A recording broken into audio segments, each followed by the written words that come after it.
Welcome back to another episode of What's New Wednesday. Big time landscape has changed a lot recently, so starting today, we'll be talking about crypto world on a broader scale, Web3 gaming, OpenLooT, and then finally big time to finish off the episodes. And this is going to be everything that's going on in the world of crypto between July 31st and August 7th. So what exactly are we going to be talking about today? Crypto market, along with several traditional markets worldwide, took a huge plunge this past week. So are we still bullish? Is Bitcoin going down below 50K again? On the Web3 gaming front, we'll talk about Telegram games, but also we're going to quickly check out this new Ubisoft Web3 game project that was announced today. I don't know how I feel about it yet. And on the OpenLooT front, we will quickly take a look at what BossFighters has going on. And then finally, we are going to talk about how you can earn OpenLooT tokens by playing big time. And we'll finish up talking about the new big time Showdown that just came out this week. So lots to talk about. Lots and lots and lots to talk about. All right. So let's start by taking a peek at some charts. Last week, we were talking about how Bitcoin had just been denied from its 70K region on July the 24th. And we were talking about it here on Wednesday, the 31st. So we had just been thoroughly denied from the 70K, and we were retesting its 200 EMA on the 4-hour that day. And I said, it looks like we're going to keep going down because we'd already bounced off of the 200 EMA on the 4-hour in that same week, like in a week span. So it looked pretty bearish to me. I said we could totally go down to 50K again, and we did. Yeah, overall, it was just pretty bearish. I also mentioned that big time token would follow suit if we saw Bitcoin go down to 50K. I said we would probably see big time ranging between 4 cents and 10 cents. Yeah, I mean, we almost made it all the way down to 4 cents, made it all the way down to 5.5 cents, made a new all-time low for big time. Not looking super great, but you know, if the crypto market is going to be crappy, then so is Bitcoin because it's a cryptocurrency. So it's one of those instances where being right hurt a lot, because on top of that, right, like I'm sitting here saying most likely we're going to go really bearish here. And why didn't I short Bitcoin? Why didn't I short Bitcoin? I don't know. I should have shorted Bitcoin. I always do this, right? I think it's pretty common for people who like to trade any sort of stuff.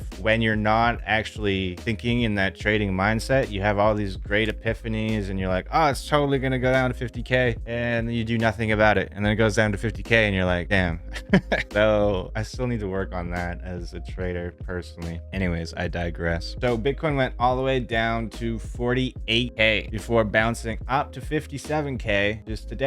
Made it all the way up to 57K, but got some bearish price action happening now, and we'll talk about that. So let's take a look at some articles. If you take a look at some crypto news sources, we can see some conflicting opinions here about what Bitcoin is going to be doing here. We see this article by Crypto Globe that's saying that a JP Morgan analyst said to buy the dip. This article citing this analyst here saying, overall, we think we're getting close to a tactical opportunity to buy the dip, and their tactical positioning monitor could dip further in the next few days. That said, whether we got a strong bounce or not could depend on the future macro data. So this one's a little bit bullish. This next article is quite bearish. It says Bitcoin funding rates turn negative, shorts turn to get squeezed. This article is by News BTC, and this one's all about how there's funding rates, right? There's positive funding rates and negative funding rates, and when you have a lot of positive funding rates, there's fees when you're doing like futures trading and things like that. Anyways, long story short, there's been a positive funding rates for basically all of 2024, and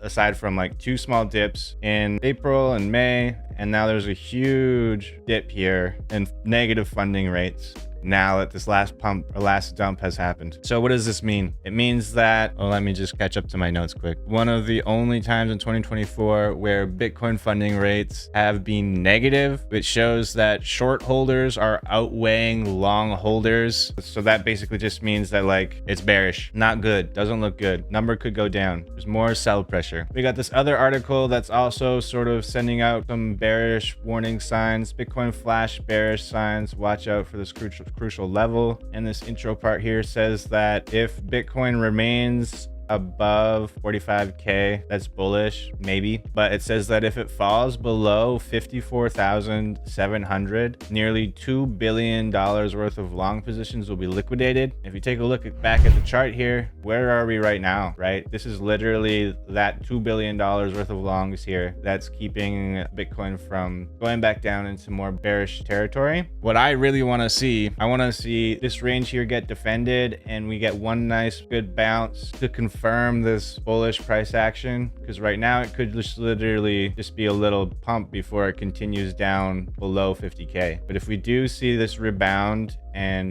we go up, and if we could get over 60K, that would be perfect. That would be definitely like, okay, we're bullish back on type of a thing. But I think even if we can kind of bounce off of 60K and hold at around like 57 for one more rebound over 60K, then that's pretty bullish to me. Yeah, so like I said, like if we see this have a nice bounce here, I'll be more confident about bullish price action. But right now there's just not enough, and we don't know if this area here with the $2 billion worth of longs gets blown through, then we're gonna hit through 50K again, I think, pretty easily. Final mention that has some bullish crypto news has to do with XRP. You guys know, if you've been following for the past 4 years, XRP Ripple has been getting kind of like their ass handed to them by the SEC, trying to like make them kind of have to pay a whole bunch of money because the SEC says that Ripple violated SEC laws, securities laws. But when I first saw this title, it says judge finds Ripple 125 million, bans future security laws violations in long-running SEC case. I was like, oh, this is super bearish because $125 million, that's quite a bit, right? But in the article, it says that the judge reiterated her view that Ripple's programmatic sales of XRP to retail clients through exchanges did not violate federal securities law. So that's a huge W. And then on top of that, the SEC was trying to fine them for basically like $1 billion.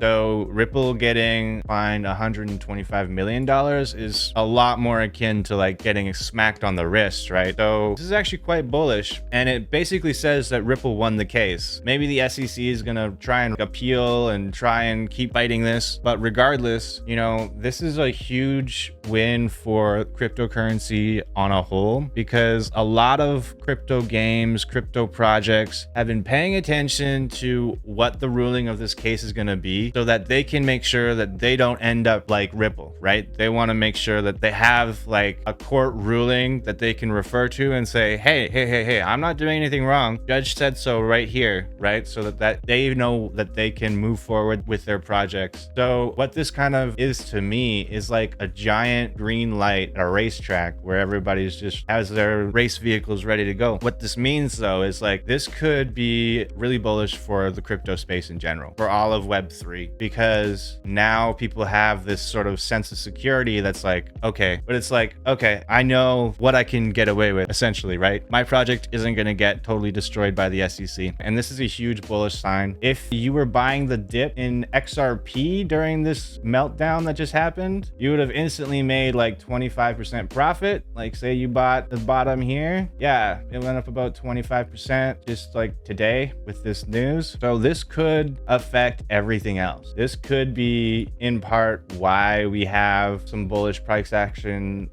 in Bitcoin. XRP is huge. The implications of XRP being finished, this lawsuit, this trial, is huge, because what it means is that they can start moving forward with what they want to start doing, which is global payment rails, right? Huge amounts of money there. If they can actually start moving forward with their initial plans to essentially replace, SWIFT, the current global payment system, that's, I think their goal in a nutshell. So super bullish, hopefully, for the rest of the crypto space. It might be a little bit of a glimmer of hope here during all of this sort of bearish price action and in crypto and across the board in traditional markets. So next, that's enough about crypto. Let's talk about crypto games, Web3 games, whatever you want to call them games. Let's talk about them. Let's talk about the games. The past few months, couple months, Telegram crypto games have been going nuts. Telegram has had the ability to create little mini apps using their SDK since like 2023. They mentioned it in this Telegraph article here. You know, the launch of Telegram's mini apps in 2023 highlighted the platform's potential, but there was also some deficiencies. So they added the infrastructure for on-chain payment processing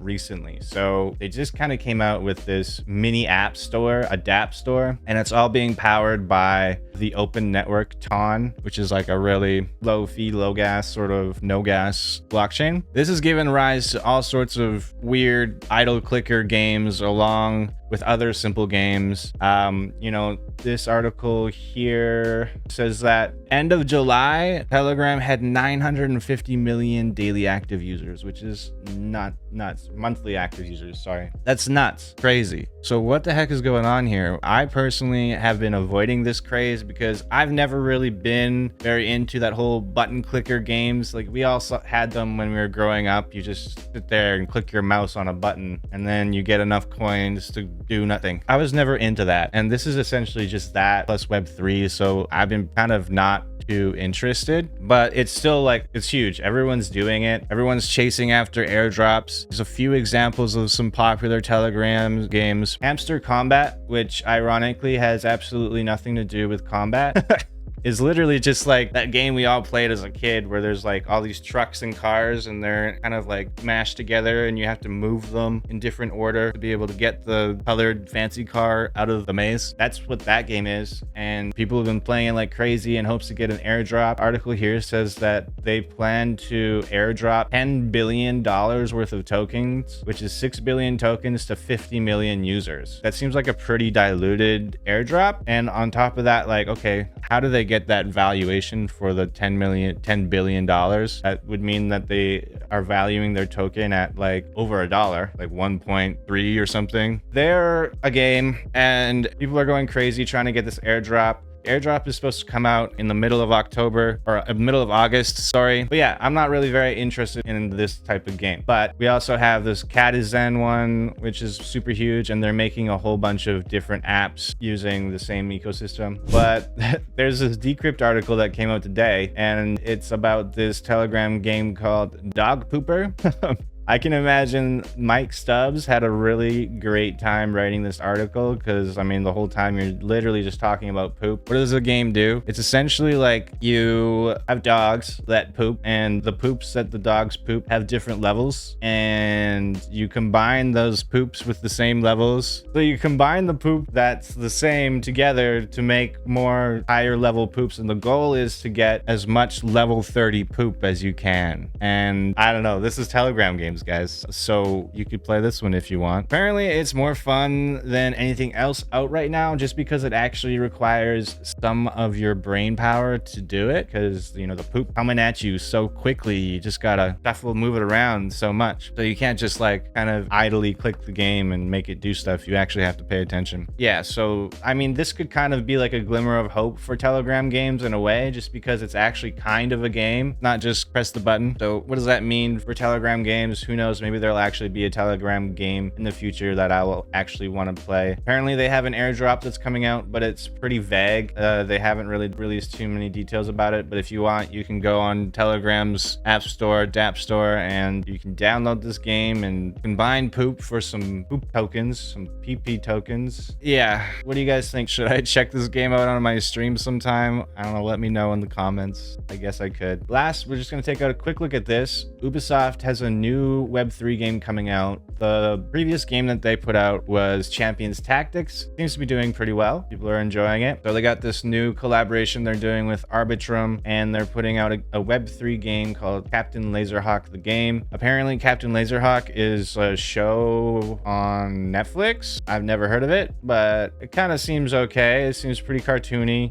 It seems a little bit vulgar, but, you know, funny. And yeah, like Web3's, Ubisoft has put out quite a few Web3 things now at this point, and they seem to be kind of killing it as far as legacy traditional game companies dipping their toes in Web3. I figure this one will be playable, more to be determined, but it seems kind of like a fighting arena game. Kind of says that the game titled Captain LaserHawk, the game will expand the universe of Captain LaserHawk, a Blood Dragon remix series featuring characters from popular franchises like Assassin's Creed and Rayman. Like, all right, sure. Seems kind of cool. They're using all their different IPs, and you know, those IPs are huge, so this could be really great for crypto gaming overall. Okay, so OpenLoot. There are many games in the OpenLoot ecosystem that are very close to being like actually quite playable now. One of which is BossFighters. It looks like it's just started a few days ago. Like on the 2nd, they started this open stress test number 2. One of the biggest barriers to me for playing games regularly, like this game for example, has been the limited playtest times. I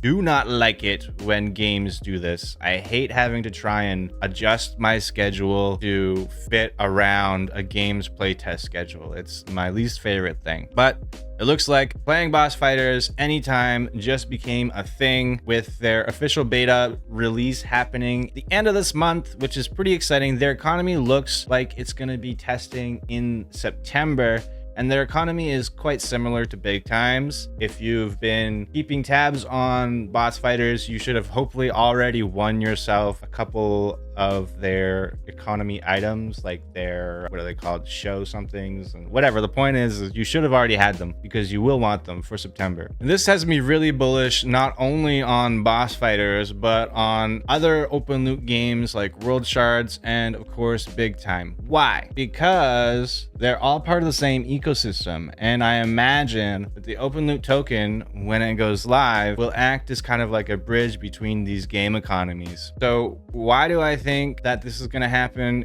If you look at Big Time's been leading the charge and sort of setting the pace as to what their economy is going to look like and how economies can look like in OpenLoot. Just yesterday, they made an announcement in their Discord, Big Time did, about the ability to earn OpenLoot tokens in the Big Time game. How do you do this? Well, this is not to be confused with their social media OpenLoot Airdrop campaign, right? This is one way you can earn OpenLoot, but there's this new way that you can earn OpenLoot points, and that is from opening epoch chests inside of Big Time. So that will allow you to earn OpenLoot tokens and get them airdropped into your account once the token goes live. So what does that mean? Well, if it can happen in Big Time, then why can't it happen in BossFighters? And why can't it happen in World Shards? Why can't it happen in Desolation or Shatterpoint? Really starting to get my gears turning here. Kind of like right now with Big Time, it's like a pay to airdrop activity, which honestly I'm sure a lot of people won't like, because the only way to earn open loot from playing Big Time is essentially from paying to open epoch chests, because then you're essentially adding a Big Time sink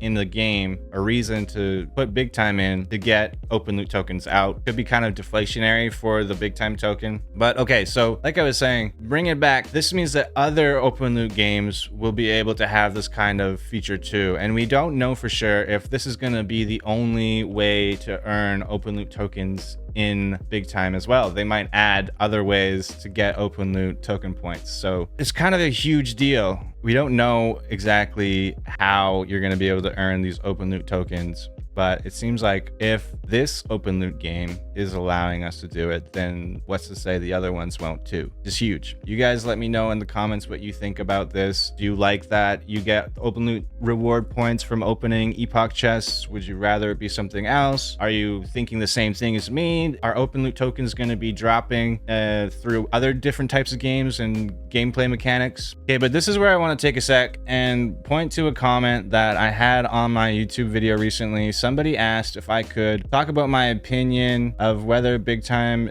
dev decisions, right here, dev decisions and features could impact the token price. And like the short answer is yes. In the comment, they mentioned PvP as being a factor with its wagering system. Definitely yes, because that's adding a huge Big Time sink in the game, which will increase demand for the token, and it'll pull the token out of circulation back into the game. So yes, that will definitely be affecting the Big Time time token. But I think the zooming out can also add an interesting spin on the future of big time. Like I said, the upcoming OPENLOOT token will have a positive impact on the big time token, because I think what the OPENLOOT token is signaling is potentially some kind of like private blockchain, or like a layer 2 or some sort of ZK sync, something like that, for all OPENLOOT games and their tokens to exist on. So OPENLOOT, big time. What about World Shards? Is it going to have a token? What about BossFighters? I've heard it's going to have a token. And I think the current and potentially future games all existing in this shared ecosystem is going to have a huge effect on the OPENLOOT secondary market, but also help deflate big time tokens and regulate any other tokens. I think this is going to be huge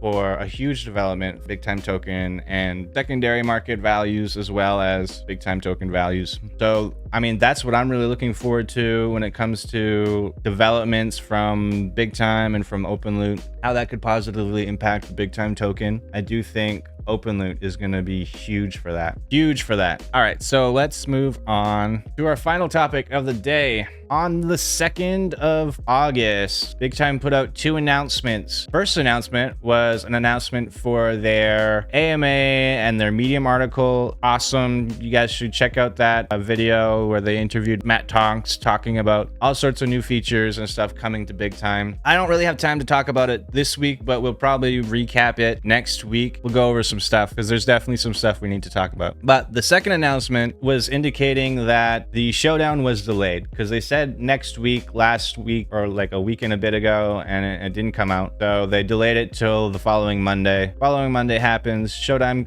gets announced. And at first I was kind of confused and a bit annoyed, because all I saw was this link and it just takes you to the leaderboard, and you're like, well, I don't get it. Like, Fate Weaver's crafting, what even is Fate Weaver's crafting? Are the rules the same? But then I saw there's this tab here, schedule, rules, and FAQ, dodoy, you know, use your eyes. So each week you have different things you're supposed to craft, and that was the same as last Showdown, but this one's a lot more specific. Last Showdown, it was like craft any piece of armor this week, craft weapons this week. Now we have to craft specific sets of armor, specific types of weapons. And even they have this round 5.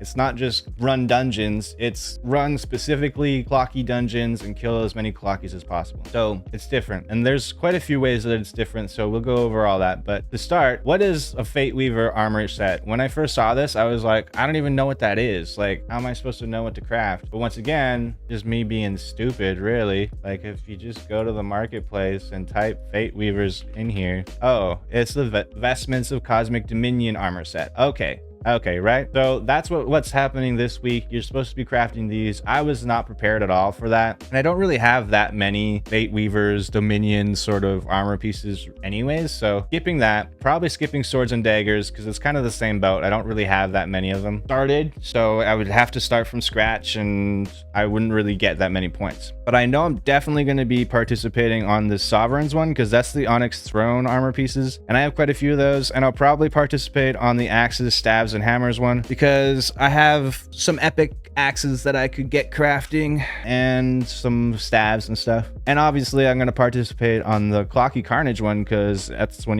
easy one anyone can do. So what else is different about the Showdown this time? They say rewards will be distributed weekly after Showdown has ended. There will be no audit for the Showdown. What does that mean? Why do they mean weekly? So this part of the FAQ here says the original Showdown had a prize pool of 300,000 tokens, which was pretty juicy. But this one has a prize pool of up to 3 million tokens, which is huge. How does that work, right? So each round has 250 qualifiers, and depending on your rank, you will receive a reward for your efforts. So this is almost kind of like a new version of a leaderboard, in my opinion, because there's way more qualifiers. Last Showdown, there was only like 10, maybe 15 qualifiers in a round. There's 250 now, and the Showdown itself has rewards for the top 250 qualifiers, but the rewards are a lot higher. So every round, someone's winning 150,000 tokens. Every round, someone's winning 100,000 tokens, 50,000 tokens, right? Crazy. If you go down to like, there's only been 60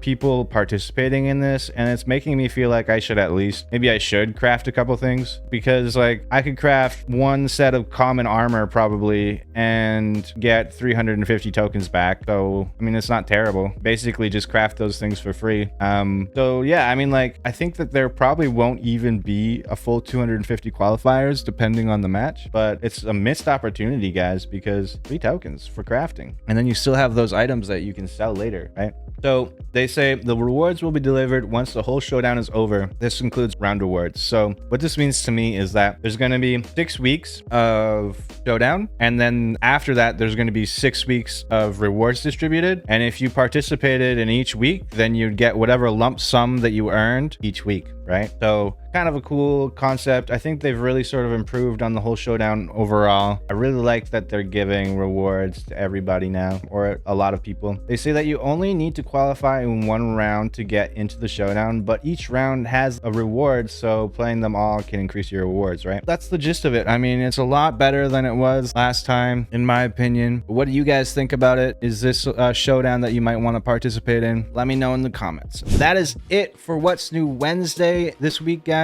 Probably a bit longer with this new format, but hopefully you all enjoyed it. If you are watching this in the future, make sure you like, subscribe, follow, leave a comment, and as always, don't forget to tell somebody about it, and I will see you guys next week. Peace.